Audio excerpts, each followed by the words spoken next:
Hi, my name is Ron Wilstein, and I'm a broker at Keller Williams Luxury Properties Worldwide in Park City, Utah. We're interrupting our regularly scheduled September 2014 Park City Market Talk webinar with this special breaking news update. We've been reporting to you over the last several years the battle of the resorts between Park City Mountain Resort and Talisker over the land and who would operate the ski resort. Well, I'm happy to tell you that as of today, September 11th, 2014, that battle is over. Because it was announced today that Vail Resorts has acquired the Park City Mountain Resort. Powder Corp, the owner of Park City Mountain Resort, agreed to sell the base, the PCMR real estate, and all equipment, including the lifts, for $182.5 million cash to Vail Resorts. Just 2 days ago, on September 9th, we reported in our regularly scheduled webinar that the Park City Mountain Resort, PCMR, agreed to post the $17.5 million bond in order to ensure the opening of the resort for the upcoming 2014-2015 ski season, while their dispute with Talisker Holdings continued. We were happy to report that the Park City Mountain Resort would be open for this 2014-15 ski season, and meanwhile mediation would continue and hopefully there'd be a long-term resolution.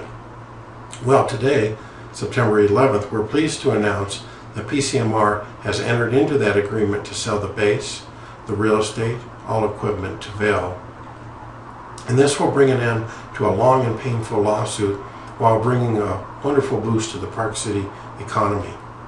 Our topic for this special report is, I want to briefly give you the background on the dispute between Park City Mountain Resort and Talisker, in case you're not familiar with it. Then share with you what resolutions come to skiers and snowboarders into the town as a result of this purchase. And finally, we'll give our regularly scheduled Park City real estate market update. The background, first of all. For years, the resort had been operated by Park City Mountain Resort, owned by the Cumming family. PCMR paid rent to Talisker Land Holdings, a Canadian company who owns the majority of the land at PCMR, and that lease was signed about 50 years ago at a very, very low rate, only $155,000 a year. In April 2011, the lease lapsed and PCMR didn't realize it, and Talisker found a much higher paying tenant, namely Vail Resorts. Instead of paying the $155,000 a year rent that they previously received, Vail signed a long-term contract to pay $25 million a year. That's a big difference. Talk about a rental hike. As part of that deal, Vail received operating rights to Canyons Resort next door, and Vail Resorts went into the deal knowing that access to the bottom of the Park City Mountain Resort was not guaranteed. However, they felt that leasing Canyons at $25 million a year was worthwhile. PCMR was then served with an eviction notice, but CEO John Cumming appealed it. Well, on August 27th, Judge Ryan Harris heard the arguments about what sort of bond PCMR should put up to delay the eviction to allow the 2014-2015 ski season to go forward while the appeal was being heard. Court ordered mediation behind closed doors. Vail and PCMR needed to talk and work it out. Well, PCMR proposed a bond between $1 million and $6 million. Meanwhile, Talisker asked for a bond for $124 million. Quite a difference. Well, the judge considered both options, and Judge Harris ruled that the bond amount would be $17.5 million. The good news that we reported just 2 days ago was PCMR agreed on September 9th to post that $17.5 million bond required to postpone the eviction and to open for this upcoming ski season. The better news that came today was that the Park City Mountain Resort will now be joined with Canyons, forming the largest single resort in the United States with 7,000 skiable acres. Now, of course, this is subject to regulatory approvals, but they're expected. So what does this mean? Well, this acquisition settles all litigation and ensures no disruption to the resort's operation for the upcoming ski season, and that causes all of us to rest much more comfortably at night. Vail intends to connect PCMR with Canyons for the next season, 2015 and 2016, creating the largest ski resort in the United States with the 7,000 skiable acres that I mentioned previously. The Epic Pass will be good at Park City Mountain Resort as it is at the Canyons for this upcoming ski season. Now this is the pass that allows you to ski not only at the Canyons but at all Colorado ski resorts owned and operated by Vail Resorts, all California resorts operated by Vail Resorts, even those in Europe. So Park City Mountain Resort has been added to that list. All the PCMR employees will be working. They were, of course, worried about that. Now they have job security going into the ski season.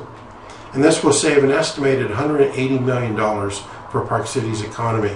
That was the amount that the mayor estimated could be lost if the Park City Mountain Resort did not open for this upcoming ski season. And finally, the opening date is scheduled for Thanksgiving 2014. So lots of good news has come about as a result of this announcement. Now let's move on to Park City real estate. What's been happening in the Park City real estate market overall? Well, over the last 12 months, we've seen 1,327 sales. And this consists of all homes, condominiums, and vacant land. And this is all real estate brokerages combined. That's actually down by 1% or 17 sales. Now that's significant because the last several years we haven't seen an arrow pointing down in a long, long time. Slight decrease, but real nevertheless. When we break this down, we see that homes are responsible for most of the decline. They dropped 14% from 580 sales to 501 for this last 12-month period. What we're looking at here is we're looking at September 2013 through August 2014. That's what the red bars represent. The blue bars represent the 12-month period the year before.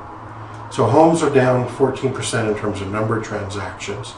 Condominiums, however, are up by 5%, rising from 572 sales to 603 sales during the last 12 months. And lots were seeing the greatest increase, up 16% from 192 sales the previous year to 223 this year. Now let's break it down a little bit more carefully, looking first at homes. Breaking this down into the Park City city limits and then the Snyderville Basin, which is typically regarded as the county area of Park City. Home sales are down 13% inside the city limits from 191 the year before to 167 this year. In the Snyderville Basin, it dropped 14% from 389 sales to 334 sales. We're generally regarding that the cause of this decline is the lack of number of homes for sale. Our current inventory of homes for sale is as low as it was at the very height of the market in 2005 and 2006. So we have fewer properties to sell, consequently fewer transactions. Some of the properties are overpriced, they're not moving. Those that are priced correctly are moving quite quickly, actually. When we look at the condominium sales inside the city limits, pretty much flat, dropped by one single transaction. In the Snyderville Basin, it's actually up by 14%, rising from 225 transactions the year before to 257 during this past 12-month period. Lot sales in the city are down by 14%, but that's really only 7 sales, dropping from 49 to 42. Again, the main reason for that is there just are not a lot of lots in town to buy. In the Snyderville Basin, that isn't the case, and so we're seeing them climb from 143 sales to 181, a 27% increase. And that's also being fueled by the fact that since there are fewer homes for sale, more buyers are considering purchasing vacant land and building exactly the home that they want. Average time on the market, tiny bit longer by 4 days. And I'm not sure that I want to draw too much of a conclusion there other than to point that out to you. Now, let's talk about prices. Everybody wants to know about prices. Home prices. We're looking at the median sold prices for the same period of time, September 2013 through August 2014. And look at this, in the city limits, it is up by 17%. How's that for appreciation? Median price rose from $1,150,000 to $1,347,450. In the Snyderville Basin, rose by 2% from $702,500 to $720,000. Turning to condominiums here, condominiums in the city rose by 4%, or $20,000, from $505,500 as being the median sold price of a condo in the city limits to $525,500 now. In the Snyderville Basin, we saw a double increase to 10% increase from $310,000 to $339,500. The lot market in the city limits, again limited inventory here, but we saw an increase of 3% from a median price of $580,000 to $599,000. In the Snyderville Basin, it however rose considerably, up 27% from $257,500 up to a median price of $327,000. So our market for land is definitely increasing, number of sales and in prices. Well, that's our report for Park City Real Estate. We've got a couple of months left before the snow falls, so if you haven't taken advantage of our summer activities, go mountain biking, hiking, hit the water and jump through some wakes if you want, and enjoy Park City before it's time to tune up the skis and the snowboards and hit the slopes. If you have any questions, you can email your questions to any of the members on our team. My email is ron@thewilsteinteam.com. And then there's Jeremy, Ed, and Dean at thewilsteinteam.com. We're here to answer your questions, to assist in any way that we can.